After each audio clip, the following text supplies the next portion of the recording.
bahwa ruh-ruh yang setelah dipanggil oleh Allah Subhanahu wa Ta'ala, ini hakikatnya ruh-ruh itu tinggal menikmati dua hal. Ada yang menikmati amaliyah yang dikerjakan semasa hidupnya, ada ruh yang menikmati siksaan. Kenapa dikatakan menikmati siksaan? Karena pada saat dia hidup di dunia, dia menikmati segala bentuk kemungkaran dan kemaksiatan. Dibalik lagi sama Allah, ketika dia nanti dikubur, dia mendapatkan kenikmatan siksaan. Ini artinya satu bentuk teguran sekaligus peringatan keras dari Allah kepada kita. Jadi kalau Anda selama ini menikmati maksiat di dunia, kelak kau akan menikmati siksaannya. Jadi bahasa menikmati itu sebenarnya buat yang enak-enak gitu. Ya, buat yang nikmat-nikmat ya. Namanya menikmati, buat yang enak-enak gitu. Ya, tapi justru sesuatu yang tidak mengenakan dikatakan menikmati satu siksaan, karena pada saat dulu di dunia dia menikmati maksiat, menikmati munkarat, merasa dirinya nggak pernah punya dosa, sehingga dia gampang saja melakukan kemaksiatan itu. Maka di saat dia mati belum bertobat, dia pun akan menikmati siksaan hasil karya maksiat dan munkarat yang dibuat waktu di dunia. Na'udzubillah, tsumma na'udzubillah. Jadi ada ruh yang menikmati hasil pahala atau hasil daripada amaliyahnya, ada ruh yang menikmati daripada siksanya. Maksudnya di situ dari perbuatan-perbuatan salahnya. Nah, saudara yang dirahmati Allah, kita sering bertanya juga, apakah orang tua kita yang telah mendahului kita, kalau saatnya nanti kita pun menyusul beliau, menyusul orang-orang tua kita yang lebih dulu, apakah kita bisa bercengkerama, bertemu dengan dia?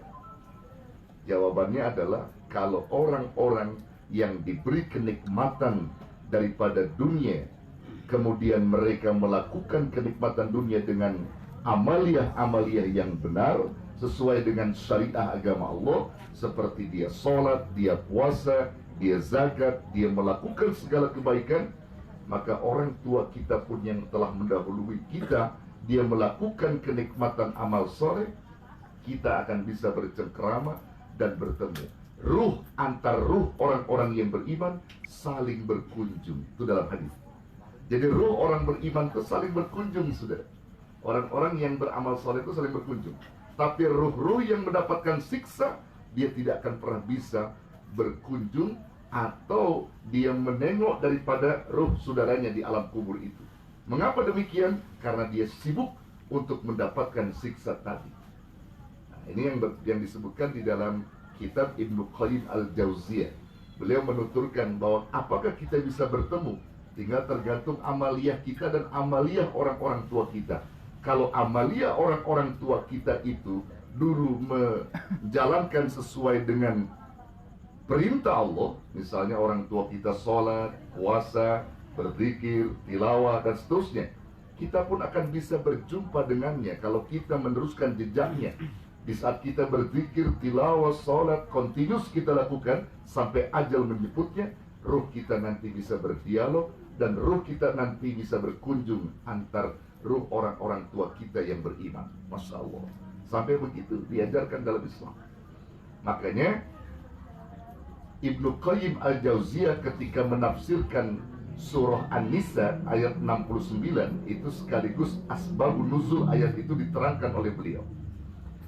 Ya, surah An-Nisa ayat 69 di situ disebutkan wa qala ta'ala wa may yuti'illaha war rasul fa ulaika ma'al ladina an'ama Allahu 'alaihim minan nabiyyin wasiddiqin wasyuhada wassalihin wa hasuna ulaika rafiqa dzalikal fadlu minallah wa kafa billahi 'alima.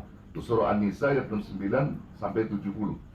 Nah, disebutkan di situ siapa orang yang taat kepada Allah dan Rasulnya, maka mereka akan hidup bersama orang-orang yang dianugerahi nikmat oleh Allah atas mereka. Siapa dia? Mereka adalah golongan para nabi, para syuhada, para salihin, dan juga siddiqin, orang-orang yang selalu cenderung dalam kebenaran. Maka mereka itu adalah sebaik-baik teman, dan semua itu adalah anugerah dan karunia dari Allah Subhanahu wa Ta'ala.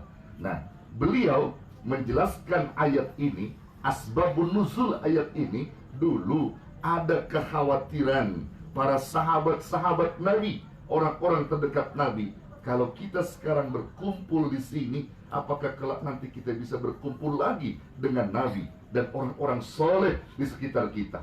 Maka turunlah ayat ini yang menunjukkan kegembiraan bagi para sahabat. Ternyata orang-orang soleh yang ada di dunia, dan kelak pun dia akan dikumpulkan bersama orang-orang soleh yang dulu dia di dunia, dia akan berkumpul kelak di akhirat.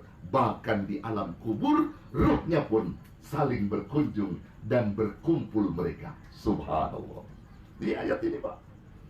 Jadi jelas, kalau kita pengen kumpul bersama orang soleh, yang niatnya kita soleh. Nah, kuncinya di situ apa? Wa may yuti'illaha war rasulah. Siapa orang yang taat kepada Allah dan Rasul, mereka akan hidup bersama orang-orang yang dianugerahi nikmat oleh Allah dari golongan para nabi, siddiqin, syuhada, dan salihin. Kumpul lagi. Nah, saudara yang dirahmati Allah. Jadi kita ini kalau kita kumpul sekarang sama orang-orang soleh, maka kita kelak juga akan berkumpul dengan orang-orang soleh. Makanya Nabi SAW mengajarkan kepada kita, kalau ada orang yang meninggal, maka beliau menganjurkan dikuburnya dekat orang soleh.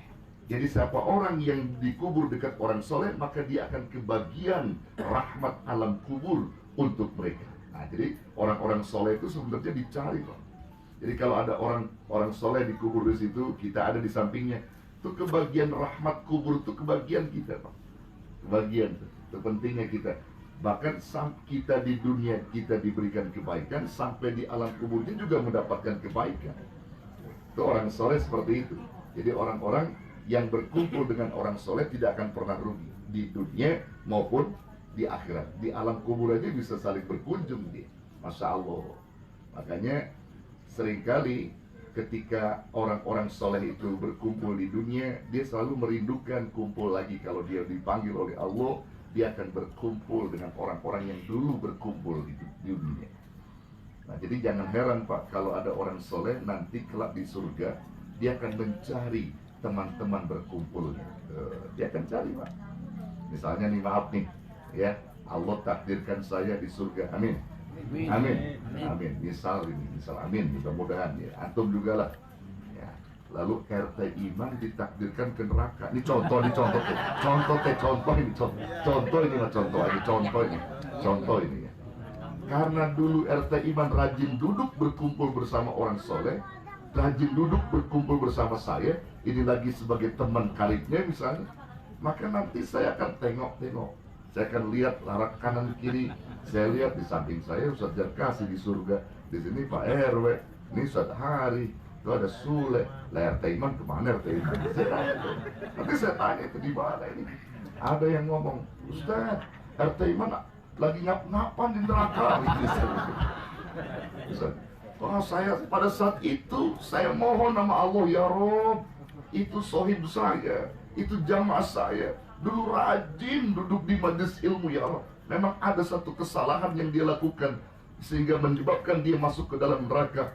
Ampuni dia, Rob. Aku ingin sekali dia duduk hadir lagi bersamaku sebagaimana dulu aku duduk bersama dia. Apa kata Allah? Baik kalau gitu. Teh, panggil sama guru. Dari neraka dicabut, dari neraka. Tuh, RT selangak, selingkuh, kata orang-orang di surga, orang hitam amat sih lagi. Lebih bakar neraka, gimana urusannya? Ya artinya apa? Di situ ada kenikmatan. Kalau orang kumpul sama orang soleh, nanti dia bakal dicari sama orang-orang soleh. Begitu, saudara. Jadi jangan kira. Jadi ada manfaat duduk bersama orang soleh. Maka pantas kalau Imam Ghazali mengatakan salah satu tombo hati, ya obat hati itu salah satunya apa? Berkumpul dengan orang soleh. Masya Allah, salah satunya. Karena dia akan memberikan pengaruh nanti, pengaruh kebaikan di dunia. Kalau kita duduk di dunia